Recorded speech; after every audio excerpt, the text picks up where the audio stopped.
العالمين والصلاة والسلام على نبينا محمد وعلى آله وصحبه أجمعين رب اشرح لي صدري ويسر لي أمري واحلل عقدة من لساني يفقهوا قولي رب أوزعني أن أشكر نعمتك التي أنعمت علي وعلى والدي وأن أعمل صالحا ترضاه وأصلح لي في ذريتي إني تبت إليك وإني من المسلمين.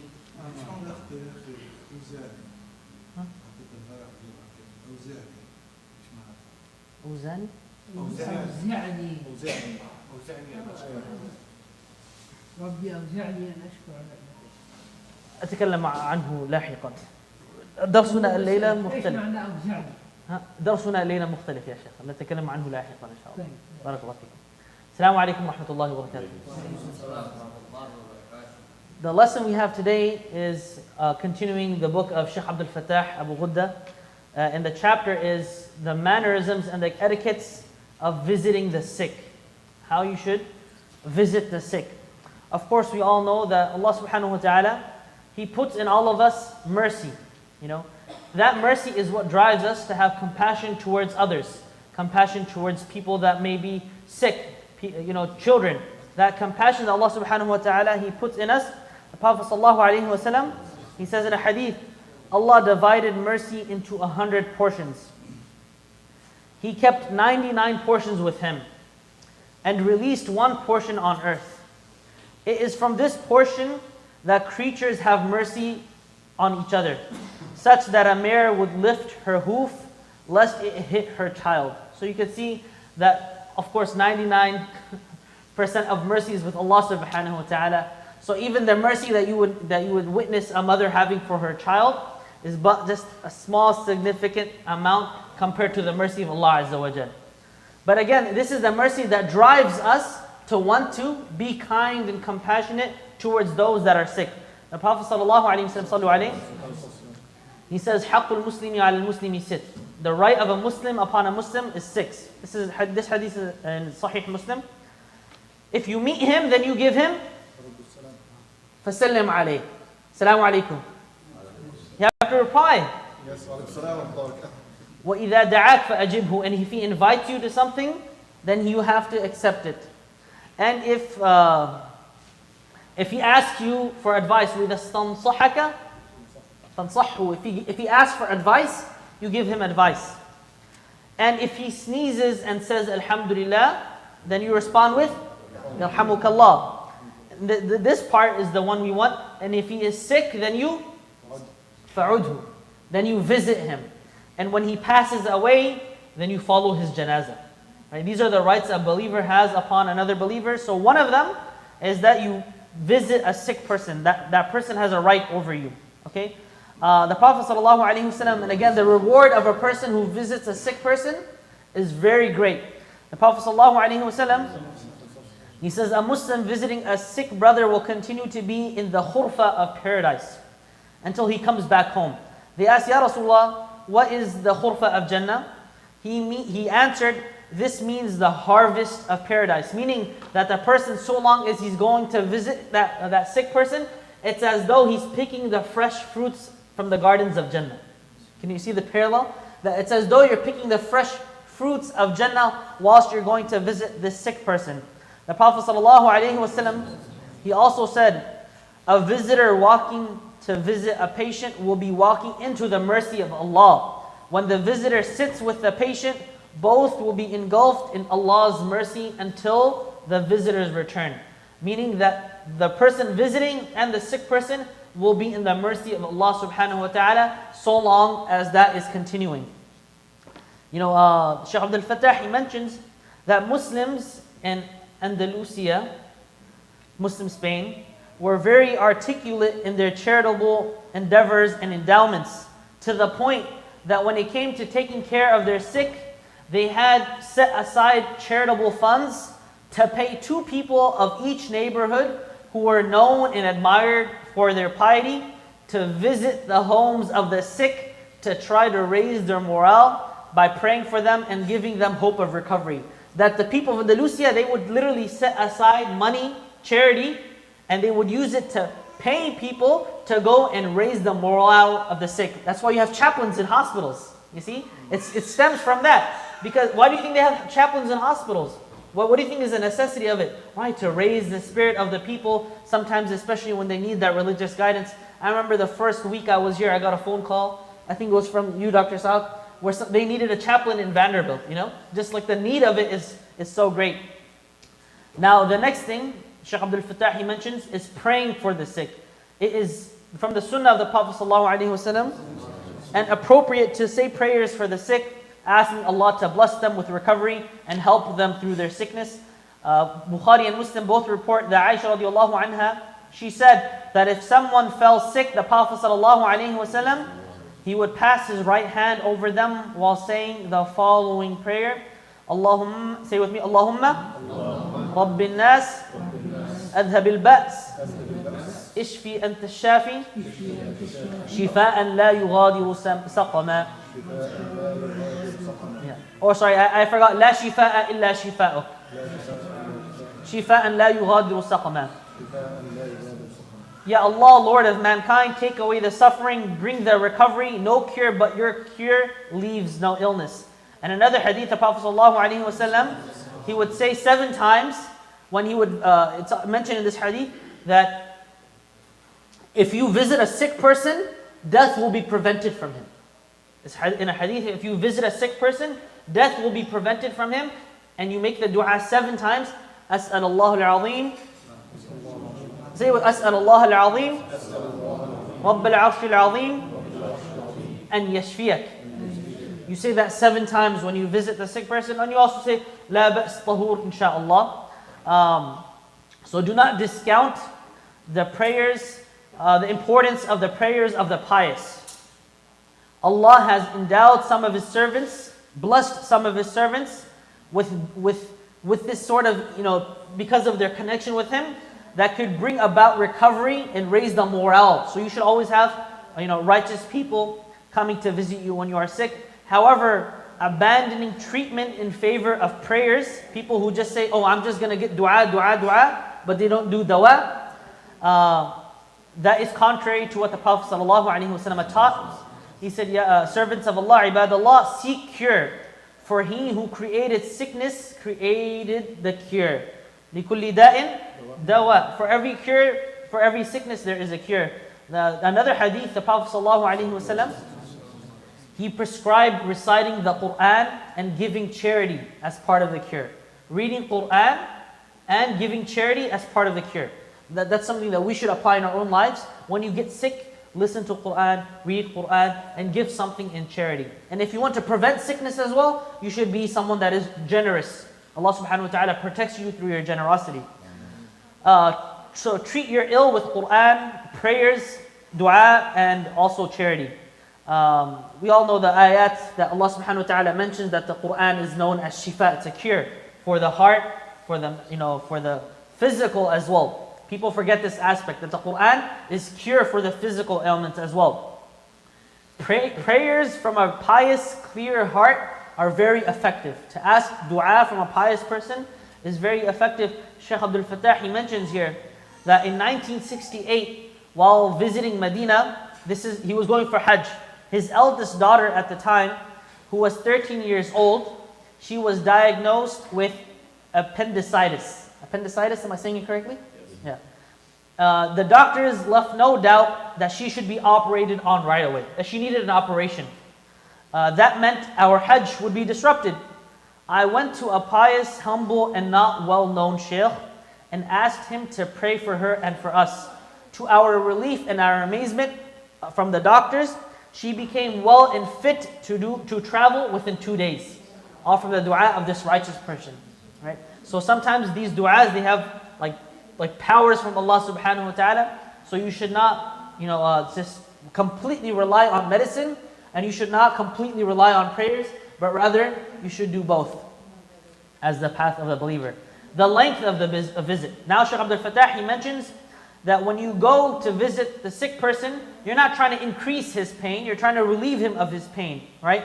And so you're supposed to make your visit brief, right? The length of the visit should not be longer than the time between the 2 sermons of Friday.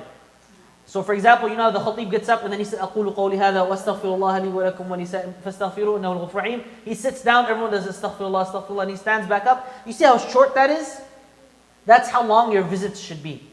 Long enough that you say salamu alaykum, you convey your salams, you make dua, and you ask him how is he or she doing, to pray for them, and to immediately bid them farewell. Unless you know that this person is a close companion and close friend, and they would actually be happy if you spent time with them, had company with them. And that's based off of, do you usually spend time with them? Do you usually, sometimes, for example, you have a friend that visits you when you're sick, and then you might like play video games together, or talk together, or read something together, depending on your relationship. So it really just depends on your relationship. In the book, Fiqh al-Kafi, which is a Maliki text, Ibn Abdul Barr, he mentions, whenever you visit a healthy or an ill person, you should sit where you are told. You should not go sit as you wish in their house. You should just sit where you are told. The best visit is always the shortest one, and the best dars is always the shortest one. Nobody paid attention to that. Unless the manners of visiting a sick person. You should wear clean clothes, wear a fresh set, so you can raise the spirit of the person both spiritually and physically. When they see you well kept, and if you don't come visit him in pajamas, he's gonna be like, oh, this guy is more sick than me. But if you visit him nicely and you wearing good perfume, wearing good clothes, not extravagant, because then you might make his spirit even lower. Right? Just wear normal clothes as we are wearing now. Wear nice clothes when you go to visit them, and avoid gloomy subjects that might make them even more depressed. Like talking about a failed business, talking about death, talking about someone else getting sick. The Amir al-Mu'mineen Umar ibn Abdul Aziz, one time this man visited him while he was sick, and he asked him, what sickness do you have? Meaning he told him, I have such and such. عِلَّتِي كَذَا وَكَذَا. And so this sick man, that person who was visiting him, he said, oh, such and such person, he died from this recently. And so you know what he said? He told him a very famous line of poetry. إِذَا عُدْتَ مَرِيضًا فَلَا تَنْعَ إِلَيْهِ الْمَوْتَى وَإِذَا خَرَجْتَ عَنَّا فَلَا تَعُدْ إِلَيْنَا. He said, when you visit a sick person, don't make mention of death. And when you leave from here, don't ever come back. So you should make sure that the subject that you have with the sick person is something that elevates their spirit and makes them feel better. Visitors should not inquire about the details of illness unless you are a doctor. Unless you're a doctor, you should not be asking about the details of their sickness. Oh, what happened? Oh, what happened? Like going into details. You should not do that unless you're a doctor that's actually trying to benefit him or help him. And you should not go and start recommending him. MashaAllah, some people, they're their own doctors. And so they go and they say, you should take this, take this, take this. And then you see that the doctor has prescribed some medicines. You say, oh, that's not good for you. You're not supposed to do that. Then he's going to start to have some doubt in his heart about the doctors. And then you're going to cause more and more problems. Unless you're a doctor, don't give medical advice. How the ill should express their complaints. Now this is an advice for us when we become sick.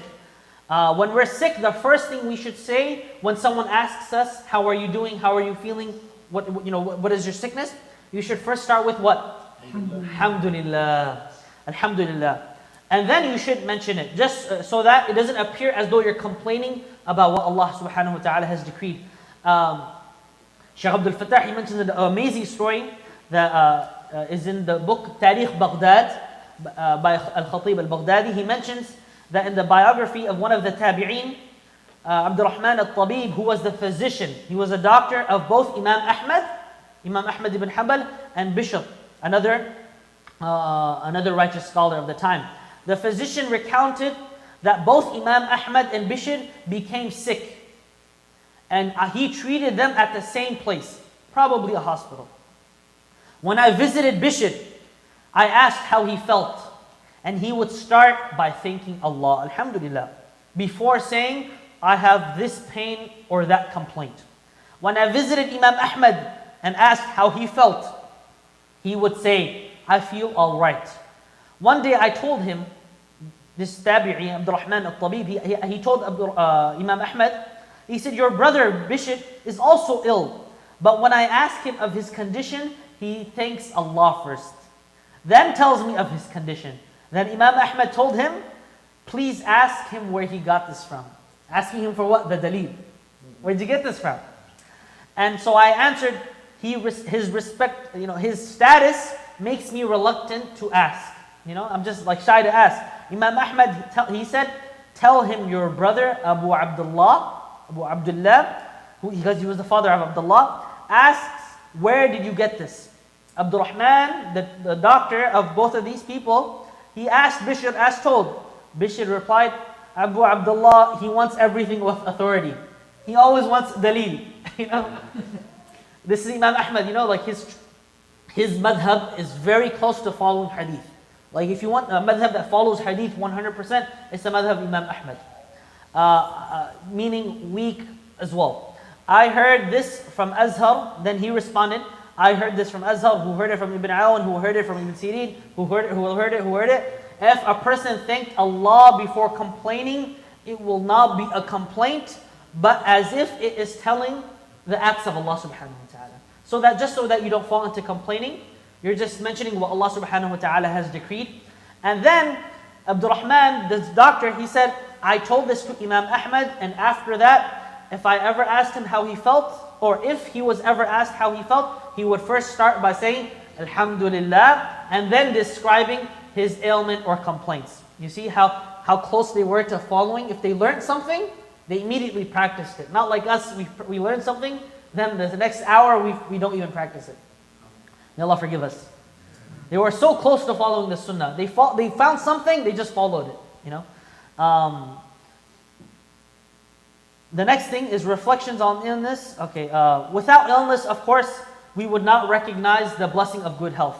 Without darkness, we cannot recognize light. Without ailment and sickness, we cannot appreciate health. Only when you go through sickness do you really realize the blessings of health. When someone falls sick, then they truly realize, man, this is such a blessing and ni'mah that simply I could just live normally. Just by the fact of being able to walk, being able to eat, being able to, the simple small things that we just take for granted, it's a blessing. Wallah, every little thing, for someone to be able to walk to their car without having to cripple there, wallah, it's a ni'mah. How many people can't do that? Someone who can go home and eat a nice meal and it's going to digest. Some people can't do that. Some people cannot even eat food. Some people have issues with their bowel system, whatever it may be. So everything we have is a ni'mah from Allah subhanahu wa ta'ala. And sickness makes us realize that. And sometimes that sickness can force a period of reflection and review of lifestyle and the way you conduct your affairs. So meaning, when you look at it from like a hindsight vision and the silver lining, maybe that sickness caused you to change something about your life. I mean, for me personally, I had issues with my feet swelling up. So now I stopped eating laham. And now, I feel so much better. So I'm sure there's things where it makes you review your lifestyle and it makes you change things. And perhaps that's better for you long term. Blessings in disguise. Imam Al-Fudayl ibn Iyad, he mentions, إنما جعلت العلل ليؤدب بها العباد. That the reason we get sickness is because Allah subhanahu wa ta'ala wants to do ta'deeb of us. He wants to correct us. He wants to teach us, right? So times where we are tested, whether it be through whatever it may be, and especially sickness, it's Allah subhanahu wa ta'ala wanting to elevate our status, not just in the akhirah, but even in the dunya, by maybe perhaps teaching us a lesson that we needed to learn.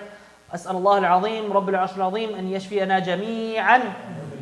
نسأل الله العفو والعافية في الدنيا والآخرة. السلام عليكم ورحمة الله وبركاته. Yes. A few weeks ago we talked about it's non-Muslims. Yes. We visit them, but to what extent do we perform any of these things with non-Muslims? Do what I mean? That's a good question. Huh? They ask for prayers sometimes. Yeah. You can ask. Can you ask for God? Huh? Can you ask for God?